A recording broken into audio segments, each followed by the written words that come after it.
একজন হিন্দু লোক, ইহুদি লোক, তার ইন্তেকালের সময় হয়ে গেল। আজরাইল আলাইহিস সালাম ইহুদি লোকটার কাছে আসবে, ইহুদি লোকটার রূহটাকে কবজ করার জন্য। ইহুদি লোকটার যখন মৃত্যুর সময় সংগম গনিয়ে আসলো, একদম সামনে চলে আসলো, ইহুদির সন্তানকে ডাক দিয়ে কই, বাবা আমার বড় মনে চাইছে বড় একটা মাছ খাবো, আমি মাছ যদি খেতে পারি আমি মরেও শান্তি পাবো, মরেও কোনো দুঃখ থাকবে না। ইহুদির সন্তান বলে, বাবা আমি যে কোনো ভাবেই হোক আমি আপনার জন্য মাছের ব্যবস্থা করব। ওই দিক দিয়ে একজন মুসলমান, তার ঘরের মধ্যে জয়তুনের তেল আছে, জয়তুনের তেল প্রস্তুত আছে। সন্তানকে ডাক দিয়ে বললেন, বাবা আমার বড় মনে চাইছে মরার পূর্বে, মৃত্যুর পূর্বে আমি জয়তুনের তেল পান করব, জয়তুনের তেল খাবো। মুসলমানের সন্তান ডাক দিয়ে বললেন, বাবা আমাদের ঘরের মধ্যে তো জয়তুনের তেল আছে, আপনি খেতে পারবেন, কোনো অসুবিধা নাই। আমার আল্লাহ দুইজন ফেরেশতাকে ডাক দিয়ে বললেন, আরে আমি আল্লাহর ফেরেশতা, তোমরা দুইজনে দেখে আসো, শুনে নাও। এই যে ইহুদি লোকটা চাইছে মাছ খাওয়ার জন্য, একটা কাজ করো তুমি, ইহুদি লোকটার বাড়ির পাশে যে বড় একটা পুকুর, ওই পুকুরের মধ্যে কিছু মাছ তুমি ছেড়ে দিয়ে আসো। ওই মাছগুলা যাতে করে ইহুদির সন্তান তার বাবাকে মাছ খাওয়ানোর জন্য যেই মাত্র পুকুরের মধ্যে যাইব, পুকুরের মধ্যে মাছ যেই মাত্র পাবে, ওই মাছ ভুনা কইরা রান্না কইরা ইহুদির বাবাকে যাতে করে খাওয়াইতে পারে। আরেকজন ফেরেশতাকে ডাক দিয়ে বলল, এ ফেরেশতা শোনো, তুমি মুসলমানের ঘরের মধ্যে দৌড় দিয়ে চলে যাও, মুসলমান সন্তান যে মাত্র জৈতুনের শিশিটা ধরে জৈতুনের তেল খাওয়াইতে যাইব বাবাকে, ওই জৈতুনের তেল খাওয়ানোর পূর্বে ওই জৈতুনের শিশিটা আলমারির এক্সাম্পল, আলমারির উপর থেকে তুমি শিশিটা ফেলে দিবে, যাতে করে মুসলমান জৈতুনের তেল না খাইতে পারে। ফেরেশতা দুইজন অবাক হয়ে রইছে, মুসলমানের শেষ ইচ্ছা পূরণ করাটা এটা মানে মুসলমান হয়ে মুসলমানদের শেষ ইচ্ছা আমার আল্লাহ পূরণ করবেন, এটা মেনে নেওয়া যায়। কিন্তু মুসলমান হওয়ার পরেও, ইমানদার হওয়ার পরেও, মুমিন হওয়ার পরেও আমার আল্লাহ কেন তাদের এই শেষ ইচ্ছা পূরণ করতে দিলেন না? ইহুদি হওয়ার পরেও ইহুদির বাবার শেষ ইচ্ছা মাছ খাইবে, মাছ খাইতে দেওয়া হবে, ওই শেষ ইচ্ছা আমার আল্লাহর পক্ষ থেকেই কেন আমার আল্লাহ নির্ধারণ করে দিলেন? দুইজন ফেরেশতার কোনো বুঝে আসে না। ইনজিমিন টাইমে দুইজন ফেরেশতা চলে আসলো। একজন ফেরেশতা ঈশা এই যে কি বলে পুকুরের মধ্যে মাছ ফেললো, ইহুদির সন্তান মাছ ধরে তার বাবাকে খাইয়ে দিল, ইহুদি দুনিয়া থেকে বিদায় গ্রহণ করলো। ইনজিমিন টাইমে মুসলমানের বাচ্চা হইয়া আপন বাবাকে জয়তুনের তেল থাকা সত্ত্বেও তার বাবাকে জয়তুনের তেল খাওয়াইতে পারে নাই রে বাবা। ওই মুসলমান মনের দুঃখে নয়, জয়তুনের তেল না খাইয়াই দুনিয়া থেকে বিদায় গ্রহণ করলো। দলে দলে মানুষগুলো আসতে লাগলো, দলে দলে আত্মীয় স্বজন গুলো আসতে লাগলো, মানুষ আইব রে, এক নজর দেখিতে মানুষ আইব রে, ঠিক না বেটি? ও মানুষ আইব রে,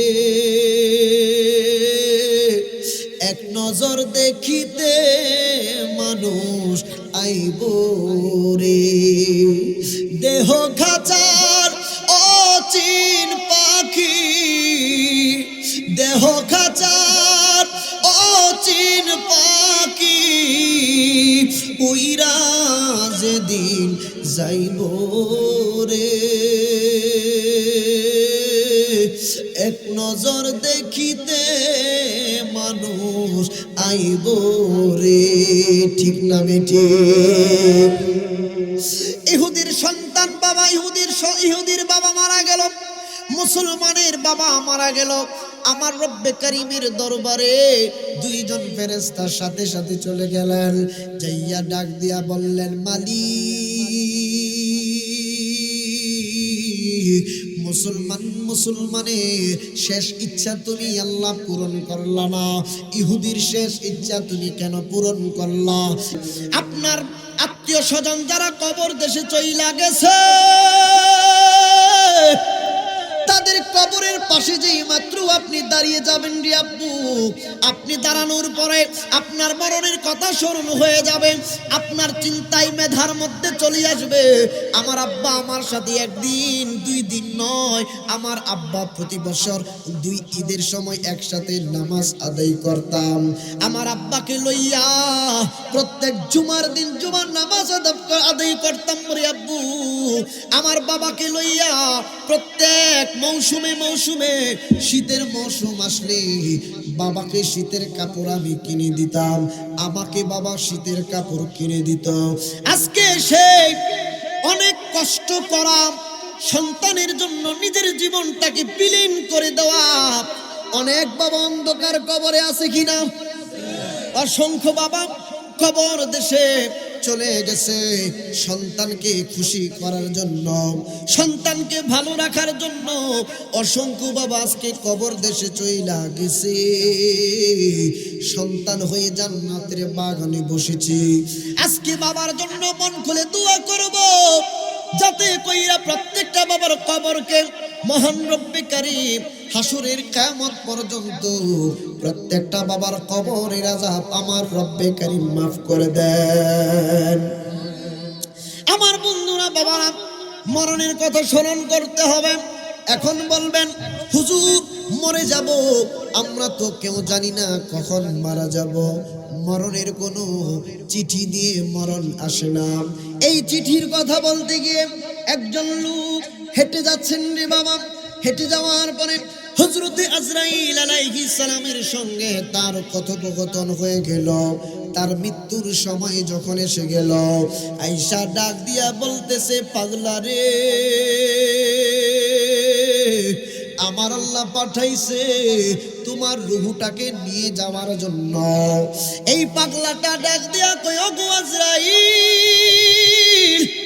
প্রত্যেকটা মানুষের রূহটা তুমি কবজ করো, কিন্তু কোনো মানুষকে চিঠি দিয়ে তুমি আসো না।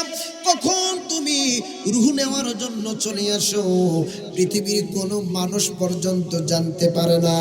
আজরাইল আলাইহিস সালাম ডাক দিয়া কই, আল্লাহর বান্দা শুনো, আমি আজরাইল একবার নয়, 2 বার নয়, অসংখ্য বার পর্যন্ত আপনাদের কাছে আমি চিঠি পাঠাইয়া দেই। ওই লোকটা ডাক দিয়া বললেন, আজরাইল গো,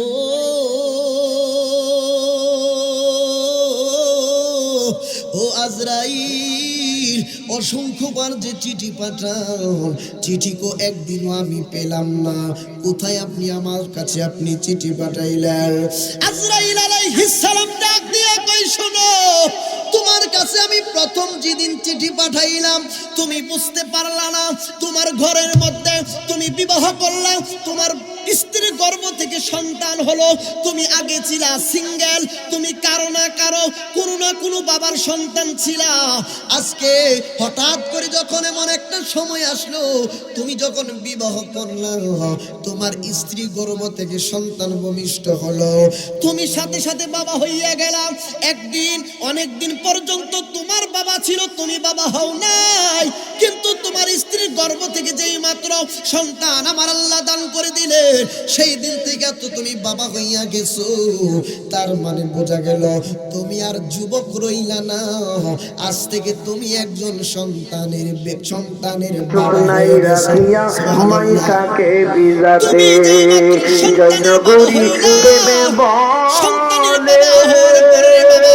সন্তানের বাবা হওয়ার পরে আস্তে আস্তে করে তোমার মায়ের পায়ের তলে করে পাকতে শুরু করলো, তোমার দাড়িগুলা 1-2টা করে পাকতে শুরু করলো। আমি আজরাইল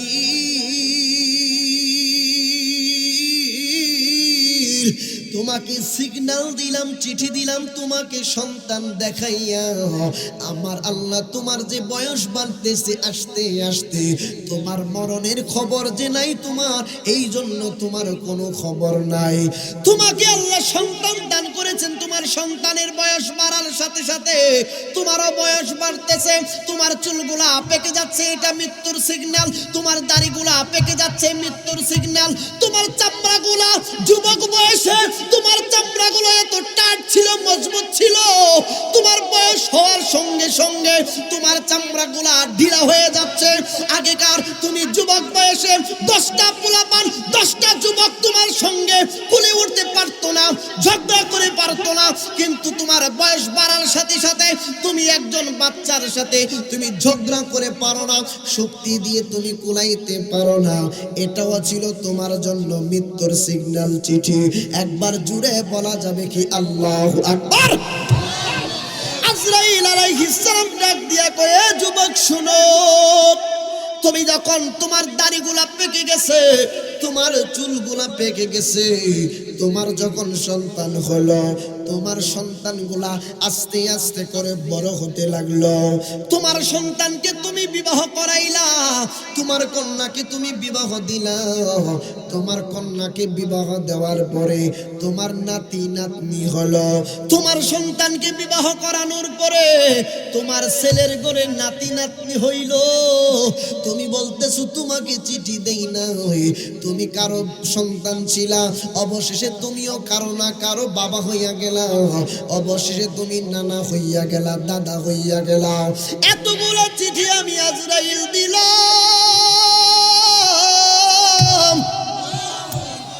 তারপরেও তুমি বলতেছো কোনো তোমাকে চিঠি দেই নাই। তোমার মতো এত বেকুব মানুষ, তোমার মতো এত মূর্খ মানুষ এই জমিনের মধ্যে আমি দেখি নাই। আজরাইল রে,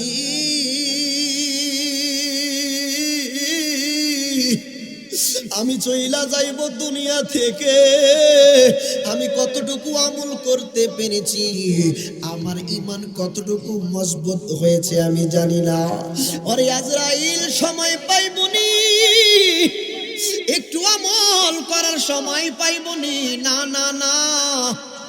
আজরাইল যখন আমার আপনার কাছে চলে আইব, 1 সেকেন্ডের জন্য আমাকে আপনাকে সুযোগ দিবে না, 1 সেকেন্ডের জন্য আজরাইল আমাদেরকে সময় দিব না। আজরাইল আলাইহিস সালাম একজন মুমিন ব্যক্তির কাছে বড় চমৎকার পোশাক পরে আসবেন, একজন মুমিন ব্যক্তির কাছে আজরাইল আলাইহিস সালাম বড় সুগন্ধি লাগাই আসবে। আয়েশা আজরাইল একজন মুমিন বান্দাকে উল্টা তারে সালাম দিব। আজরাইল আলাইহিস সালাম মুমিন ব্যক্তির পাশে আয়েশা, তার কপাল, 2 চোখের মাঝ বরাবর কপালের মাঝে গো এমন একটা সুগন্ধি জাতীয় ফুল রাখবো, যে ফুলের সুবাস পাওয়ার পরে মুমিন বান্দার রূহটা আজরাইল আলাইহিস সালাম কোন দিন লইয়া যাইব, কেমনে লইয়া যাইব, কখন লইয়া যাইব, একটা মুমিন বান্দা সেটা টেরও পাবে না রে বাবা।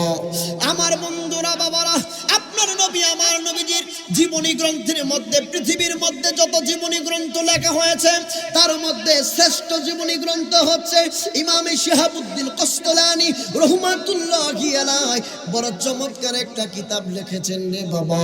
কিতাবের নাম মাওয়াহিবুল্লাহ দুনিয়া। মাওয়াহিবুল্লাহ দুনিয়ার মধ্যে আপনার নবী, আমার নবীজি যেদিন দুনিয়া থেকে বিদায় হইব, আজরাইল আসছে নবীর কদম মুবারকে। আয়েশা ডাক দিয়া কই, নবী গো, আপনি যদি অনুমতি দেন আপনার হুজরা মুবারকের মধ্যে প্রবেশ করব। আমার নবী অনুমতি দিয়ে দিলেন। আজরাইল নবীর কদম মুবারকে চইলা গেলেন। ডাক দিয়া বললেন, ইয়া রাসূলুল্লাহ, নবী গো, ও মায়ার নবীজি, আপনি যদি অনুমতি দেন আমার হাতটা আপনার বুক মুবারকের মধ্যে রাখতে পারি। আমার আল্লাহ বলেছে আপনি রাসূলুল্লাহকে চইলা যাইতে হইব। আপনি রাসূলুল্লাহ যদি ইচ্ছে করেন আপনি থাকতে পারেন যতদিন ইচ্ছা।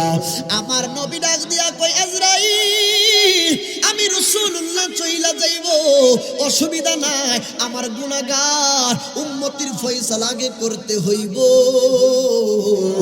আমার গুনাহগার উম্মতের ফয়সালা যতক্ষণ পর্যন্ত তুমি আনবা না, আমি হযরতে আমি নবী করিম সাল্লাল্লাহু আলাইহি ওয়াসাল্লাম আল্লাহর দরবারে যেতে পারি না। মুহূর্তের মধ্যে জিবরাইল নাই, মুহূর্তের মধ্যে জিবরাইল আগমন করলো।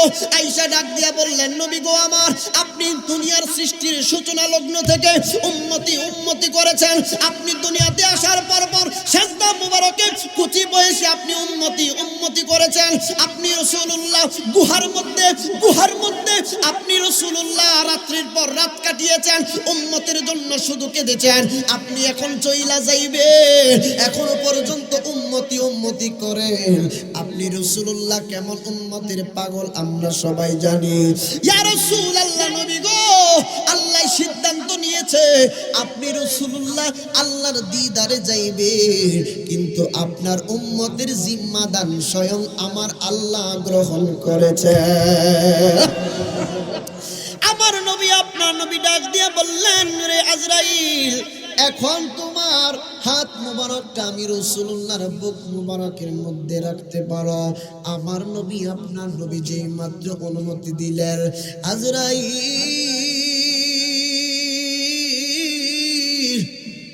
নবীর বুক মুবারকের উপরে যেই মাত্র হাত মুবারকটা রাখছে রে, রাখার পরে আমার নবী ডাক দিয়ে বললেন, রে আজরাইল, তুমি তো আমার বুক মুবারকের উপরে হাত মুবারক রাখো নাই। এই যে পুরা উহুদ পাহাড়টা একটা মানুষের বুকের উপরে চাপাইয়া দিলে কেমন লাগে, এমন পরিমাণ চাপ সৃষ্টি হচ্ছে আমার বুকের উপরে। আমি রাসূলুল্লাহর বড় কষ্ট হচ্ছে রে আজরাইল। আজরাইল ঠাস করে হাত মুবারকটা উঠিয়ে দিলেন। নবী গো, আমার আল্লাহ বলেছেন, সবচাইতে হাসানের সহিত সবচাইতে সহজ পদ্ধতিতে যাতে আপনি রাসূলুল্লাহর রূহ মুবারকটা আমি নিয়ে যায়। আরে আজরাইল,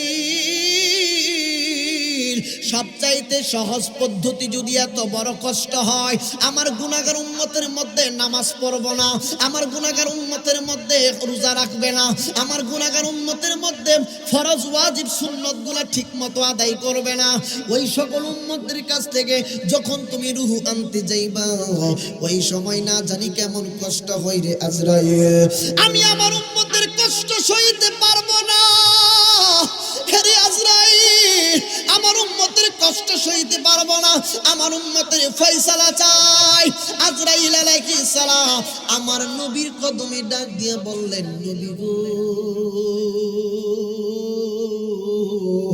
ও গো মায়ার নবীজি, আপনার উম্মতের জন্য স্পেশাল একটা আমলের কথা বলে যাব। আমার নবী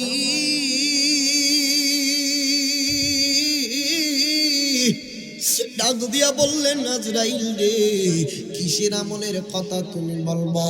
নবী গো, আপনার উম্মতের মধ্যে কোন উম্মত যদি ফরজ নামাজের পর, প্রত্যেক ফরজ নামাজের পর, অথবা মাগরিব অথবা এই যে ফজর নামাজের ফরজ নামাজের পরে যদি 3 বার আয়াতুল কুরসি অথবা 1 বার আয়াতুল কুরসি পরে বুকে দান করে, ওই উম্মতগুলা যখন আমি আজরাইল রূহ কবজ করতে যাইব, তাদের এই আমলটা যদি সব সময় জারি থাকে, এই আমলের বদলতে তাদের রূহটা আমি বের করব। বাচ্চা যেমন মায়ের স্তন রাখিয়া মাইসাকে দিলাতে জয়নগরী দেবে বলে,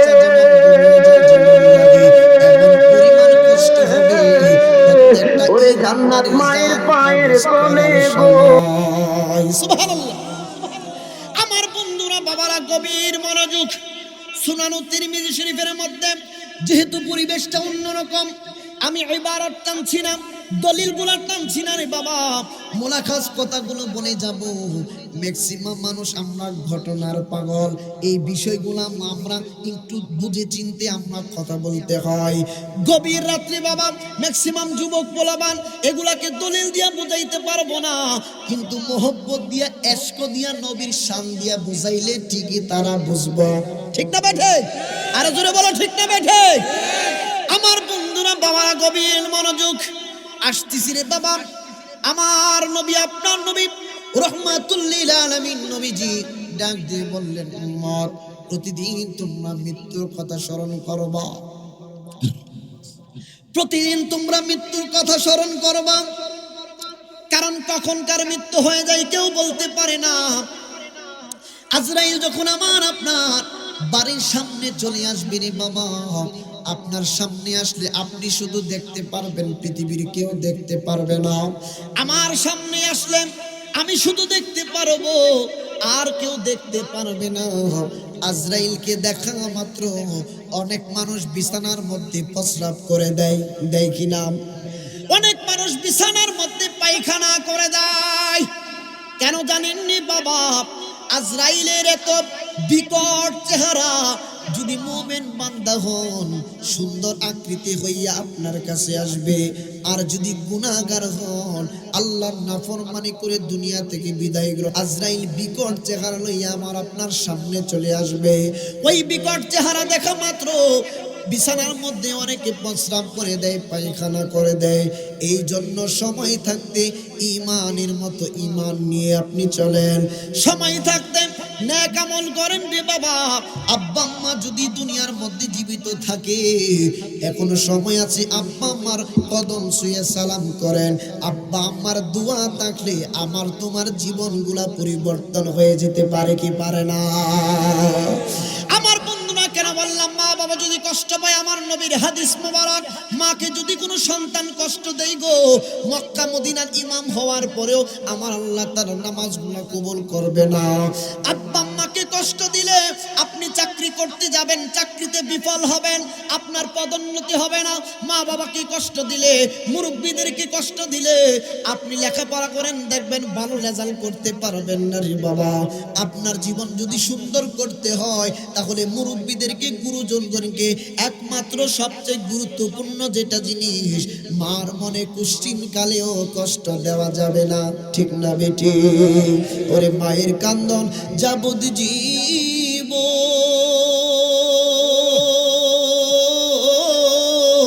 ওরে 2-4 মাস বোনের কান্দন রে, ওরে ঘরের পরিবারের কান্দন কয়েকদিন পর থাকে না। জনম দক্ষিণী আমার গর্ভধারিণী মা, ঠিক না বেটি? হাতে পায়ে তেল মাইখা মাই দিত শক্ত করি, পেশাব পায়খানায় আমি মায়ের কোলে করি, তবু আমার আগ হইল বিজল গুয়ে মতে, আমার শুকনাই রাখিয়া মাই থাকে ভিজাতে। জয়নগরী বেবে বলে,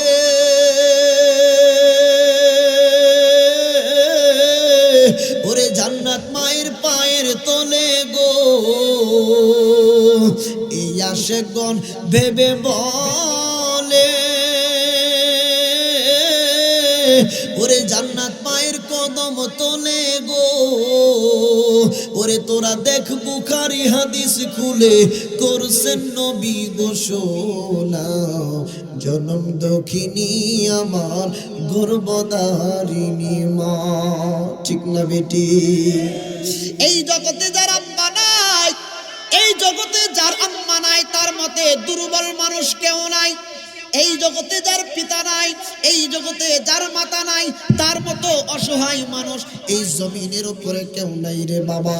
আব্বা আম্মা যারা হারাইছেন তারাই একমাত্র বোঝেন আব্বা আম্মার ব্যথা কত রে বাবা।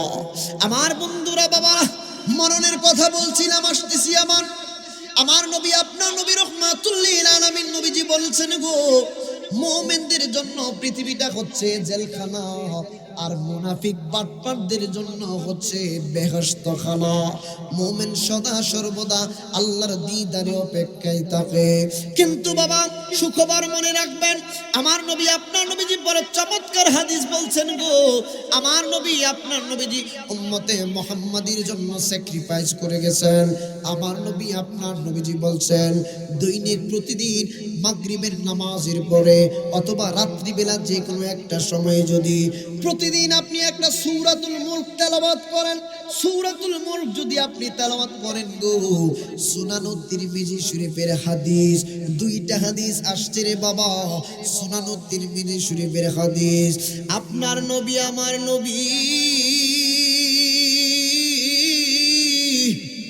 উম্মতে মুহাম্মাদীদেরকে ডাক দিয়ে বলছেন, উম্মত শুনো, দৈনিক প্রতিদিন যদি এই সূরাতুল মুলকের আমল তুমি করতে পারো, তার কবরের মধ্যে সওয়াল জবাব হবে না, তার কবরের মধ্যে মুনকার নাকির আসবে না।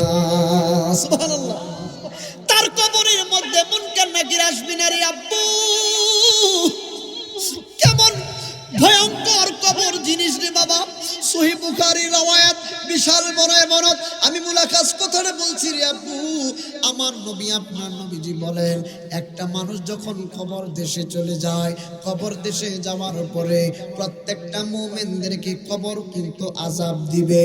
পৃথিবীর এমন কোন মানুষ নাই কবর আযাব থেকে মুক্তি পেয়েছে, সে মুমিন হোক আর যাই হোক। পৃথিবীর প্রত্যেকটা মুমিন বান্দা, প্রত্যেকটা মুসলমান বান্দা কবরে যাওয়ার পরে কবরের তাকে আযাব দিবে।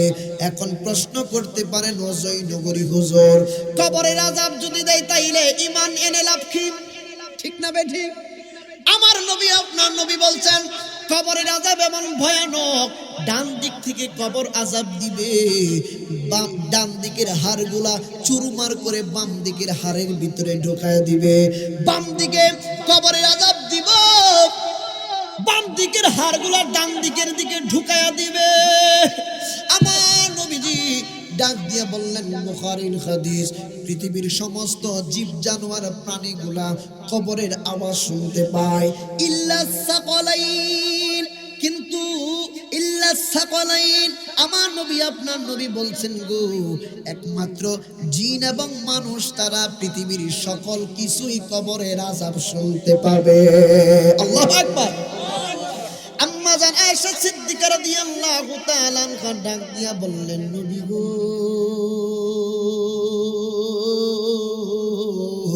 কবরের আযাব যদি মুমিন বান্দাদেরকেও দেয়, তাইলে তারা ঈমান আনয়ন কইরা কি লাভ হবে?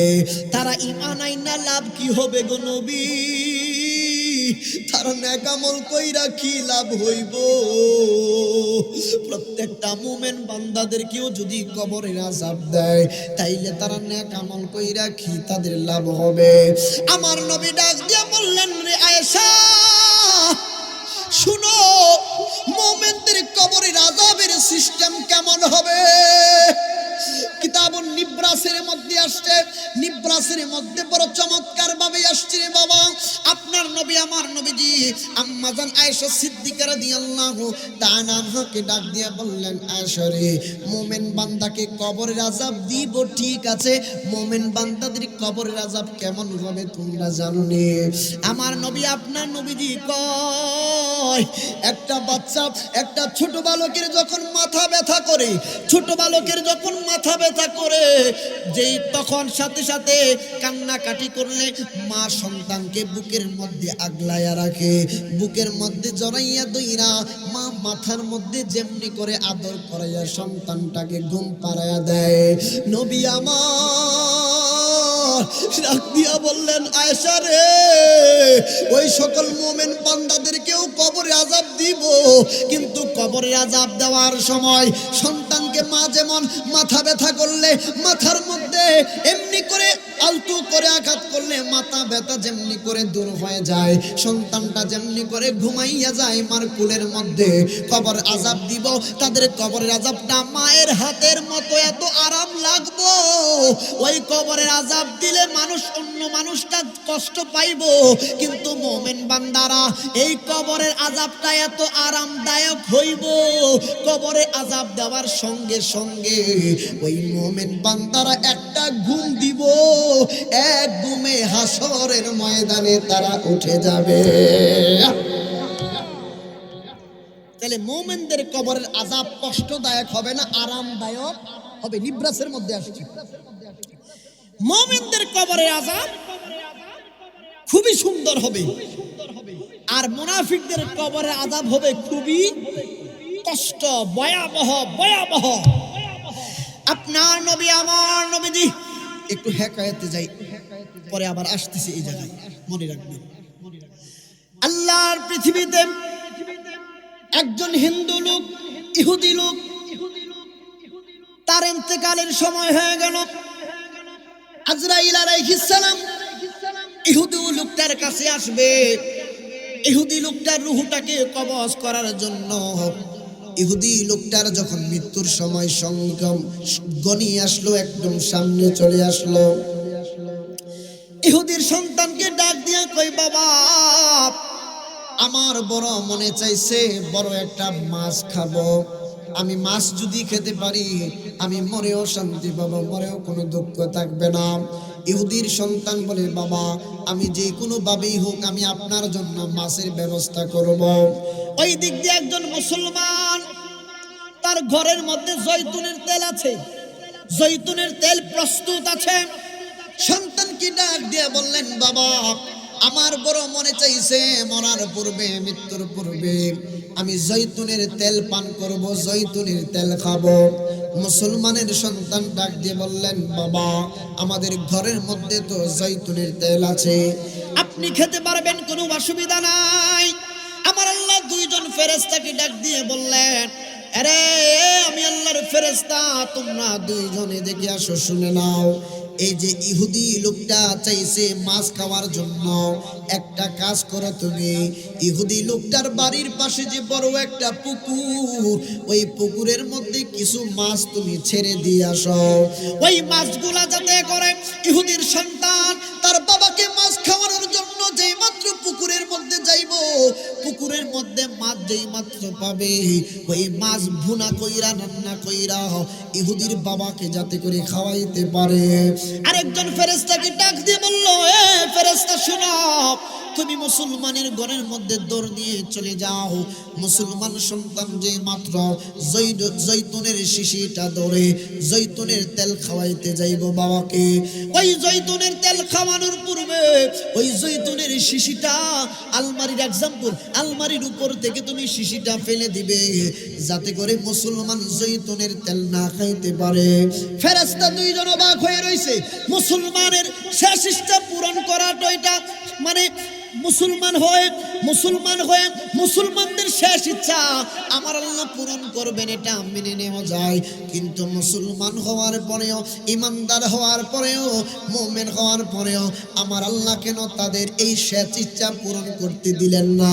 ইহুদি হওয়ার পরেও ইহুদির বাবার শেষ ইচ্ছা মাছ খাইবে, মাছ খাইতে দেওয়া হবে, ওই শেষ ইচ্ছা আমার আল্লাহর পক্ষ থেকেই কেন আমার আল্লাহ নির্ধারণ করে দিলেন? দুইজন ফেরেশতার কোনো বুঝে আসে না। ইনজিমিন টাইমে দুইজন ফেরেশতা চলে আসলো। একজন ফেরেশতা ঈসা এই যে কি বলে পুকুরের মধ্যে মাছ ফেললো, ইহুদির সন্তান মাছ ধরে তার বাবাকে খাইয়ে দিল, ইহুদি দুনিয়া থেকে বিদায় গ্রহণ করলো। ইনজিমিন টাইমে মুসলমানের বাচ্চা হইয়া আপন বাবাকে জয়তুনের তেল থাকা সত্ত্বেও তার বাবাকে জয়তুনের তেল খাওয়াইতে পারে নাই রে বাবা। ওই মুসলমান মনের দুঃখে নয়, জয়তুনের তেল না খাইয়াই দুনিয়া থেকে বিদায় গ্রহণ করলো। দলে দলে মানুষগুলো আসতে লাগলো, দলে দলে আত্মীয় স্বজন গুলো আসতে লাগলো। মানুষ আইব রে, এক নজর দেখিতে মানুষ আইব রে, ঠিক না বেটি? ও মানুষ আইব রে, এক নজর দেখিতে মানুষ আইব রে। দেহ খাঁচার অচিন পাখি, দেহ খাঁচার অচিন পাখি, উইরা যেদিন যাইব রে, এক নজর দেখিতে মানুষ আইব রে, ঠিক না বেটি? ইহুদির সন্তান বাবা, ইহুদির বাবা মারা গেল, মুসলমানের বাবা মারা গেল। আমার রব্বে কারীমের দরবারে দুইজন ফেরেশতা সাথে সাথে চলে গেলেন, যাইয়া ডাক দিয়া বললেন, মালিক, মুসলমানের শেষ ইচ্ছা তুমি আল্লাহ পূরণ করলা না, ইহুদির শেষ ইচ্ছা তুমি কেন পূরণ করলা? এটার হাকিকত যদি মহান মালিক তুমি একটু আমাদেরকে বলতা। আমার রব্বে কারীম ডাক দিয়ে বললেন, ও ফেরেশতারা তোমরা শুনে নাও, ইহুদিরা পৃথিবীর বুকে বিচরণ করে তারা ঈমান আনয়ন করে না, কিন্তু ইহুদিরা, হিন্দুরা, বৌদ্ধরা, খ্রিস্টানরা, ইহুদির বাচ্চা ইহুদিরা তারা অত কম বেশি ভালো কাজ করে, তারা অত কম বেশি মানুষদেরকে সহযোগিতা করে। তাদের এই ভালো কাজগুলার প্রতিদান হাসরের ময়দানে আমি আল্লাহ তাদেরকে দিতে পারবো না, কারণ হাসরের ময়দানে ভালো কাজের প্রতিদান পাইতে হইলে ঈমানদার হওয়া শর্ত, মুসলমান হওয়া শর্ত। ইহুদির বাবা একটা ইহুদি, সে মুসলমান হয় নাই, আমি আল্লাহর পর ঈমান আনয়ন করে নাই, আমার বন্ধু নবীর উপর ঈমান আনয়ন করে নাই। হাসরের ময়দানে কেমনে আমি আল্লাহ এই ভালো কাজগুলোর প্রতিদান দিব? আমার রব্বে কারীম ডাক সোনাই রাখিয়া মনটাকে বিজাতে জয়নগরী সুদেবে বলে, একটা ভালো কাজের প্রতিদান এখনো পর্যন্ত দেওয়া হয় নাই। ওরে জান্নাত মায়ের পায়ের তলে গো। মৃত্যুর পূর্বে তার শেষ ইচ্ছা মাছ খাওয়ানোর মাধ্যমে তার প্রতিদান আমি আল্লাহ দিয়ে দিলাম, যাতে করে হাসরের ময়দানে এই ভালো কাজগুলার প্রতিদান আমি আল্লাহর দরবারে না চাইতে পারে। আল্লাহু আকবার। আমার আল্লাহ ডাক দিয়ে বললেন, হে ফেরেশতারা শুনো, এই যে মুসলমানের শেষ ইচ্ছা জৈতুনের তেল পান করব, আমি আল্লাহ কেন তাকে খাইতে দেইনি জানি? এই মুসলমান মাঝে মধ্যে গুনাহ করত, মাঝে মধ্যে নেক আমল করত, আমি আল্লাহ নেক আমলের দ্বারা গুনাহগুলো মাফ করে দিতাম, তওবার দ্বারা গুনাহগুলো মাফ করে দিতাম। কিন্তু মৃত্যুর সময় হইয়া গেছে, আমি আল্লাহ চাই সে জাহান্নামে না যাক, আমি আল্লাহ চাই তার কবরটাকে জান্নাতের বাগান বানাইয়া দে, আমি আল্লাহ চাই সে দুজুকের মধ্যে না যাক, জাহান্নামের আগুনে জ্বলজ্বল করে না জ্বলো। আমি আল্লাহ চিন্তা করলাম, এই পাগলটার একটা গুনাহ আছে, এখনো পর্যন্ত সে মাফ করাইতে পারে নাই। এই মুসলমানের বাচ্চা মুসলমান মৃত্যুর পূর্বে তার ইচ্ছা হইল সে জৈতুনের তেল পান করব, খাইব। এই জন্য আমি আল্লাহ তার জীবনের শেষ ইচ্ছাটা পূরণ না কইরা তার একটা গুনাহরে আমি মাফ করে দিলাম। ওই গুনাহটারে মাফ করাইয়া দিয়া আমি আল্লাহ তারে মুমিন বানাইয়া আমি আল্লাহর কবর দেশে তারে নিয়ে আসলাম। জোরে বলেন সুবহানাল্লাহ। আমি আল্লাহ চাই সে মুমিন বান্দা হইয়া দুনিয়ার মধ্যে শুকরিয়া কিতাবের মধ্যে আসছে, আমি দেখলাম বুখারী শরীফ জিলদে সানি দ্বিতীয় খণ্ডের মধ্যে আসছে, রে বাবা আপনার নবী আমার নবী বলছেন গো, যাদেরকে আমার আল্লাহ জান্নাতে দেওয়ার জন্য সৃষ্টি করেছেন, দুনিয়ার মধ্যে ছোট্ট বেলা থেকে মৃত্যু আগ পর্যন্ত, বয়োজ্যেষ্ঠ পর্যন্ত এমন কর্মকাণ্ড করবে, মানুষগুলা দেখলে বলবো এই লোকটা খারাপ ছিল, এই লোকটা মন্দ ছিল, কিন্তু মরার পূর্বে এমন কিছু কাজ করব যে শেষ কাজ ভালো কাজগুলার কারণে জীবনের সমস্ত গুনাহগুলো মাফ কইরা আমার আল্লাহ তারে মুমিন হিসেবে লিখে নিবেন। সুবহানাল্লাহ। কেমনে বলছি রে বাবা, একটু মনোযোগ দিবেন। আপনি যখন এই যে দাদাজান যারা আছেন, যারা হজ করেছেন, মক্কাতুল মুকাররমায় হজ করতে যান, মাতাফে খানায় কাবার চতুর্দিকে আপনি আমি 7টা চক্কর দিতে হয়। খানায় কাবা চত্বর দেওয়ার পরে আমার আপনার অন্তর সাক্ষী দেয় আমার আপনার গুনাহ মাফ হয় নাই। মুজদালিফায় যাওয়ার পরে অন্তর সাক্ষী দেয় আমার আপনার গুনাহ এখনো বুঝি মাফ হয় নাই। আমি আপনি চইলা যাই সাফা মারওয়া, সাফা একটা পাহাড়ের নাম, মারওয়া আরেকটা পাহাড়ের নাম, দুইটা পাহাড়ের মধ্যে আমাকে আপনাকে দৌড়াদৌড়ি করতে হয়, এটা ওয়াজিব করে দিয়েছেন আল্লাহ, দৌড়াদৌড়ি করতে হয়। তখনও পর্যন্ত আমার আপনার কাল সাক্ষী দেয় না আমার আপনার গুনাহ গুনাহ মাফ হইছে, আমি আপনি চইলা যাই ওই যে আরাফার ময়দানের মধ্যে রে বাবা, আরাফার ময়দানের মধ্যে কান্নাকাটি করে দোয়া করি, কান্নাকাটি করে দোয়া করার পরেও অনেক মানুষ, ম্যাক্সিমাম মানুষ আমাদের মনে হয় জীবনে এত বড় গুনাহ করছি, জীবনে এত বেশি বেশি পরিমাণ গুনাহ করছি, আমাদের গুনাহ মনে হয় আমার আল্লাহ মাফ করবে না, মাফ করবে না। আমার আল্লাহ ডাক দিয়ে বললেন, বন্ধু নবী গো, আপনার ওই সকল উম্মতদেরকে আপনি একটু জানিয়ে দেন। আমার আল্লাহ ডাক দিয়া কই, ওয়ালাউ আন্নাহুম ইযলামু আনফুসাহুম জাউকা ফাস্তাগফিরুল্লাহ ওয়াস্তাগফারা লাহুমুর রাসূলু লাওয়াজাদুল্লাহ তাওয়াবার রহিমা। নফসের উপর জুলুম করছো, গুনাহ করছো, গুনাহ যদি ক্ষমা চাইতে হয় যাইতে হবে আমার বন্ধু নবীর কদম মোবারকে। সুবহানাল্লাহ। আমার বন্ধু নবীর কদম মুবারকে মদিনাতুল মুনাওয়ারায় যেতে হবে। মদিনাতুল মুনাওয়ারায় যদি তুমি চলে যাও, আমার নবীর কদম মুবারকে যাওয়ার পরে ফাস্তাগফিরুল্লাহ, আল্লাহর দরবারে তোমাকে আমাকে ইস্তেগফার করার জন্য বলেছেন। ওয়াস্তাগফারা লাহুমুর রাসূল, আমার রাসূল যদি উম্মতের পক্ষে সুপারিশ করে, আমি আল্লাহ ওয়াদা দিলাম, কথা দিলাম, লাওয়াজাদুল্লাহ তাওয়াবার রহিমা, আমি আল্লাহ তোমাদের জীবনের গুনাহগুলো মাফ করে দিব। একবার জুড়ে বলা যাবে কি মারহাবা।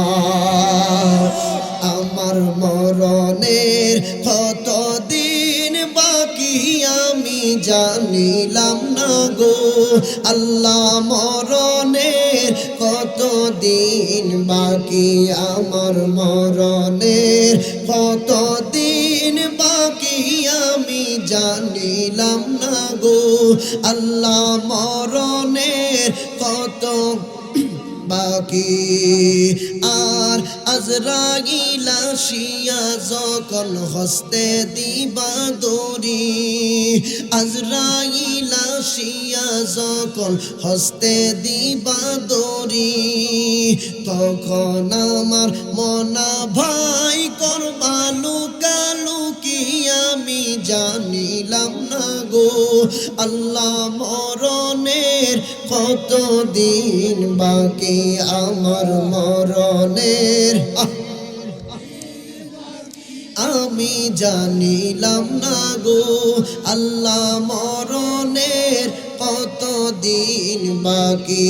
আর হায়াত হইল হাতে বাইরে, মত হইল পায়ে, হায়াত হইল হাতে বাইরে, মত হইল পায়ে, যে জায়গায় যার মরণ লেখা সে জায়গায় সে মরে আমি জানিলাম না গো আল্লাহ, মরণের কত দিন বাকি, আমার মরণের বাকি আমি জানিলাম না গো আল্লাহ, মরণের বাকি।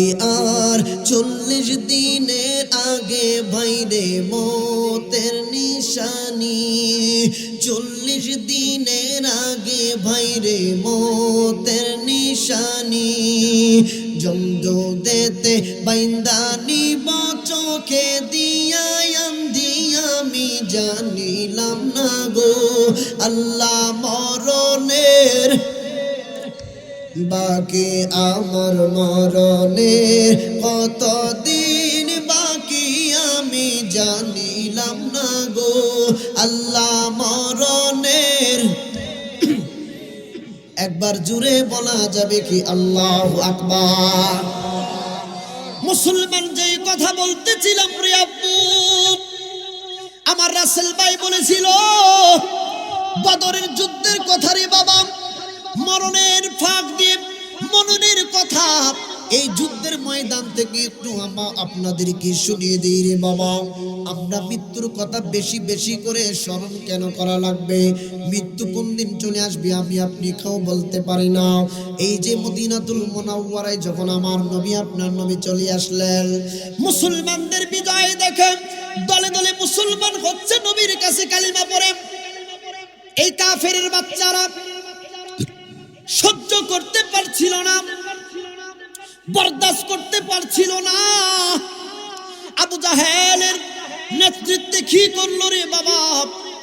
এই যে নবীজির সাহাবা কেরামদের উপরে অত্যাচার, যুদ্ধ করার জন্য, কতল করার জন্য, শহীদ করার জন্য যেই মাত্রা রওনা হয়ে গেল, যুদ্ধের ময়দানে যখন চলে গেল রে বাবা, যুদ্ধের ময়দানে চলে যাওয়ার পরে তোমার মতো আমার মতো যুবক না, শুধু একদম ছোট দুইটা যুবক, একজন যুবকের নাম হচ্ছে মুআজ, আর একটা যুবকের নাম হচ্ছে মুআওয়াজ।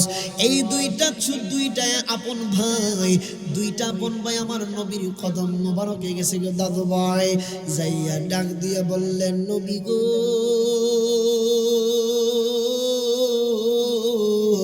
ওগো মায়ার নবীজি, আমরা দুইজন ভাই যুদ্ধের ময়দানে যাব, যুদ্ধের ময়দানে আপনার পক্ষে আমরা যুদ্ধের ময়দানে গিয়ে শহীদ হয়ে যাব। আপনার নবী আমার নবী ডাক দিয়ে বললেন, তোমাদের যুদ্ধ করার জন্য বয়স হয় নাই, তোমরা এখনো পর্যন্ত যুবক মানুষ, একদম ছোট্ট বালক মানুষ। একটা ভাই দুইটা পায়ের দুইটা বৃদ্ধাঙ্গুলের মধ্যে ভর করে একটু এইভাবে মাথাটাকে উঁচু করলেন রে বাবা। উঁচু করার পরে নবীজিকে দেখাচ্ছেন, নবী গো দেখেন আমি বড় হয়ে গেছি। আমার নবীজি মুস্কি হাসলেন, দেখেন আমার নবী আপনার নবীজিকে ছোট ছোট বাচ্চারা কেমন ভালোবাসে। আপনাদের মতো যুবকরা, আপনাদের মতো মুরব্বীরা নবীজির জমানায় অসংখ্য মানুষ নবীর জন্য জীবন দিয়ে দিছে।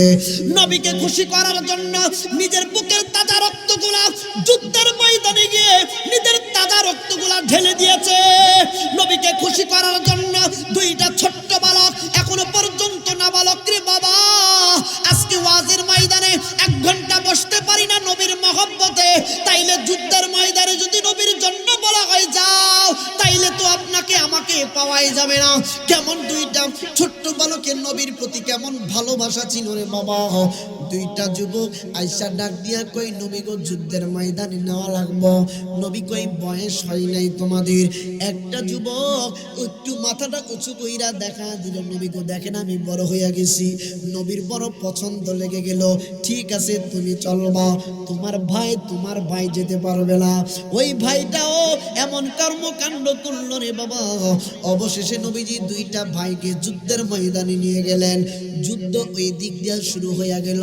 যুদ্ধ ওই দিক দিয়ে শুরু হয়ে যাওয়ার পরে দুইটা যুবক যুদ্ধ করে না রে বাবা। দুইটা যুবক যুদ্ধ করার পরিবর্তে ইনায়া বিনায়া এই দিক ছুটাছুটি করে, ওই দিক ছুটাছুটি করে।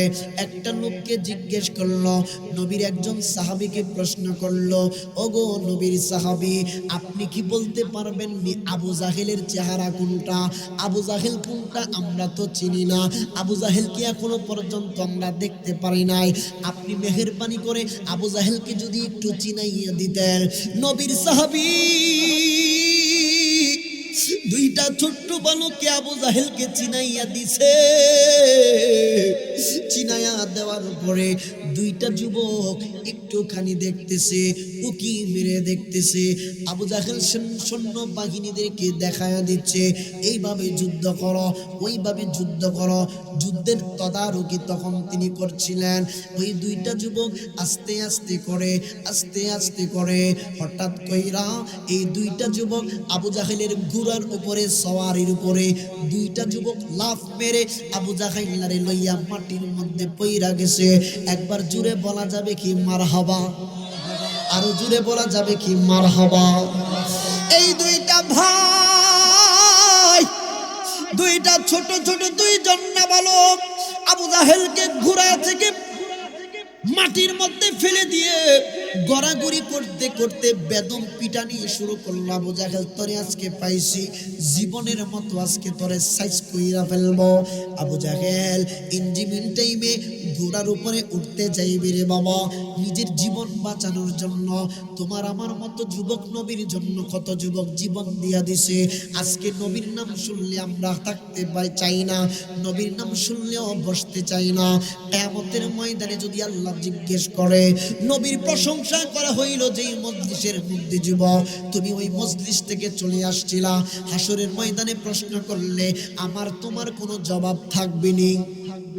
কোনো জবাব থাকবে না রে বাবা, কোনো জবাব দিতে পারবো না রে বাবা।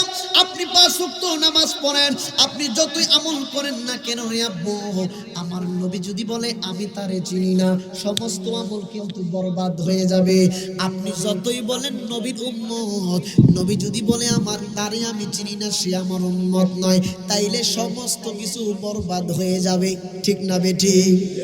আবু জাহেল্লারে বেদম পিটাচ্ছে দুইটা যুবক, এত বড় সাহস!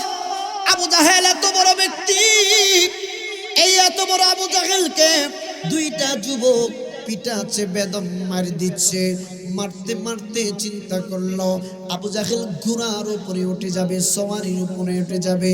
দুইটা যুবক কি করলো, আবু জাহেলের যে সওয়ারি ঘোড়া, ঘোড়ার একটা পা কেটে দিল, যাতে কইরা ঘোড়ার উপরে উঠলেও ঘোড়া আবু জাহেলরে লইয়া দৌড়াদৌড়ি না করতে পারে, আবু জাহেলকে না বাঁচাইতে পারে। ইঞ্জিন টাইম বেদম পিটাইতে পিটাইতে পিটাইতে পিটাইতে আবু জাহেলরে কি করলো, নরম করে ফেললো।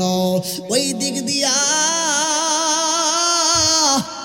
নবীর একজন প্রবীণ সাহাবী, নবীর একজন শিক্ষিত সাহাবী, যাকে ফকি সাহাবী বলা হয়, আব্দুল্লাহ ইবনে মাসউদ রাদিয়াল্লাহু তাআলা আনহু দূর থেকে দেখতে পাইলেন আবু জাহেল্লারে আধামরা কইরা ফালাইছে, আধামরা কইরা ফালাইছে দুইটা যুবক মিলেমিশে।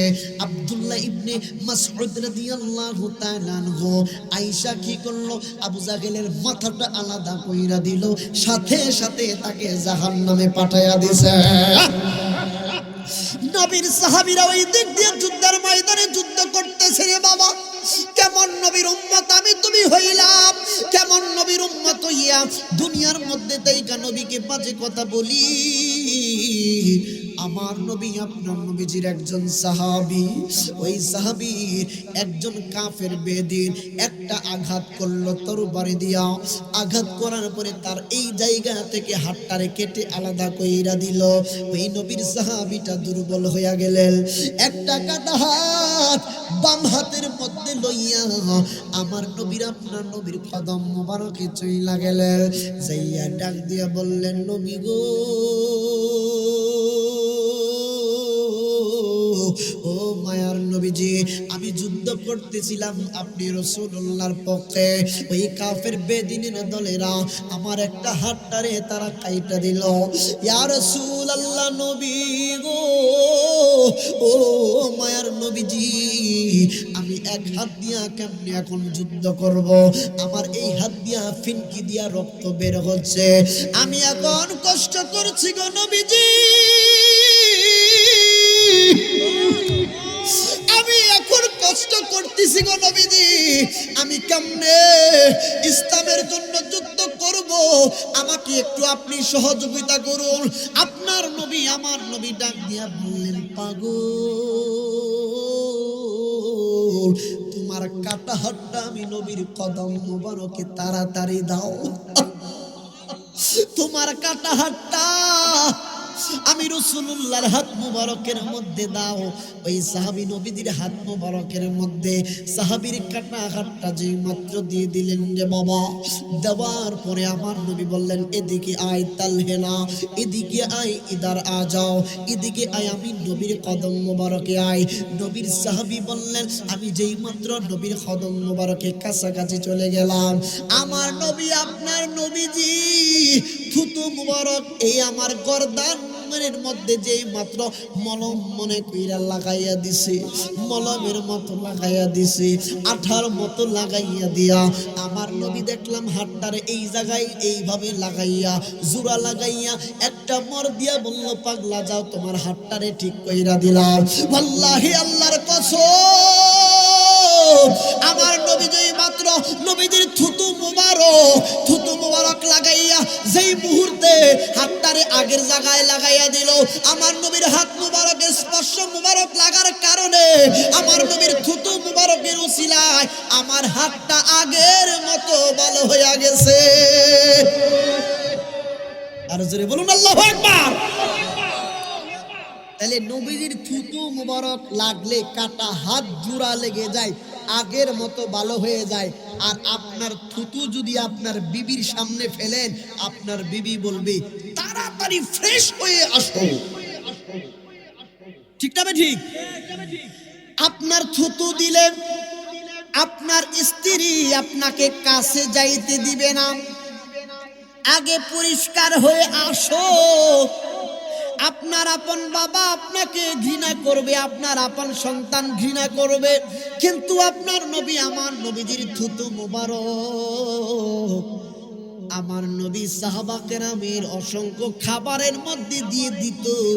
খাবারের মধ্যে নবীজির থুতু মুবারক দেওয়ার কারণে খাবারটা আরো বেশি পরিমাণ মজা হয়ে যাইত।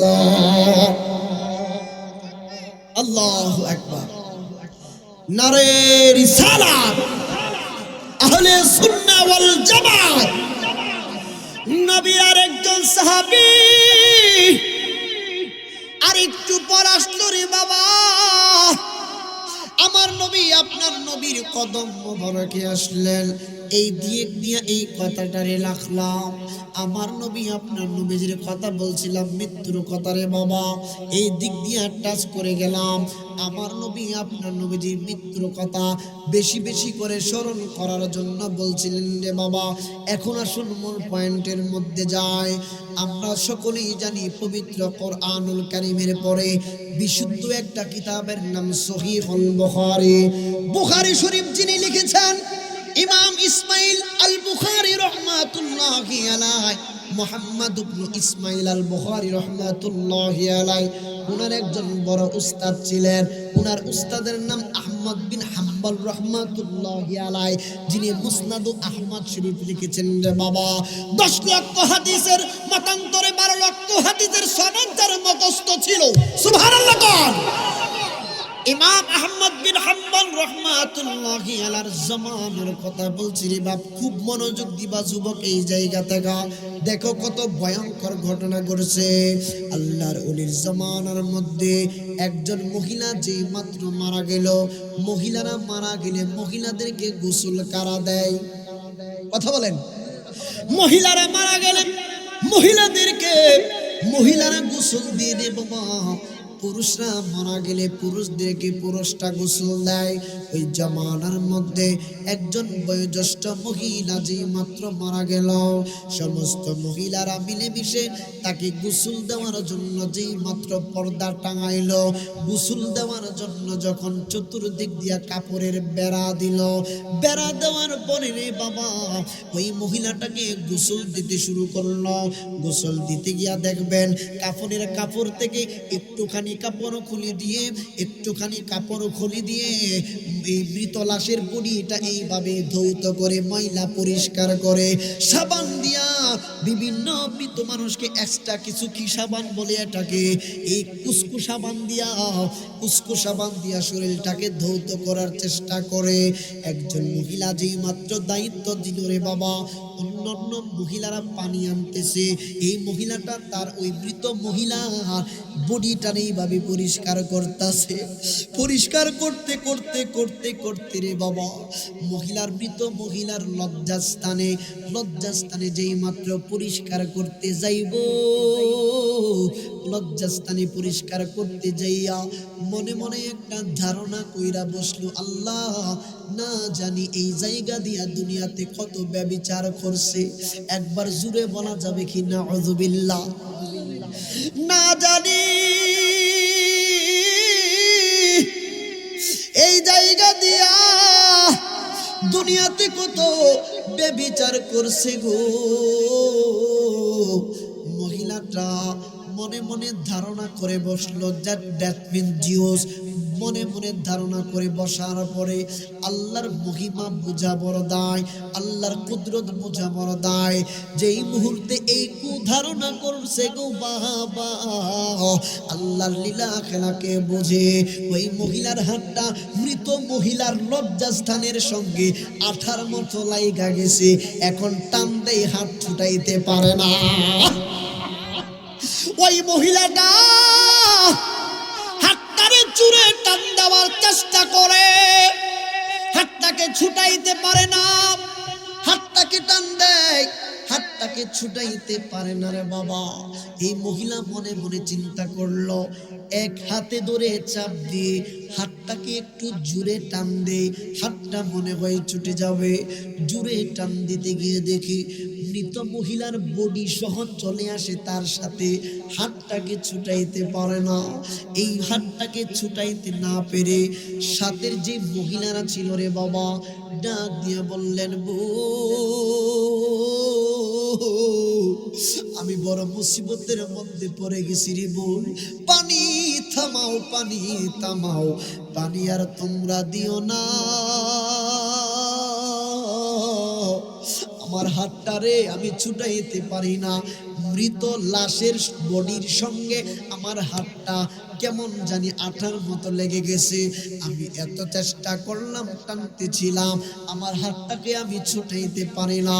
অন্য অন্য মহিলারা ডাক দিয়ে বললেন, বোন গো, এইরকম ঘটনা তো জীবনেও শুনি নাই, এইরকম ঘটনা তো হওয়ার কথা না, এইরকম পরিস্থিতি কেমনে তুমি পড়লা? সমস্ত মহিলারা মিলেমিশে একজন দুইজন করে হাতটারে টান দেয়।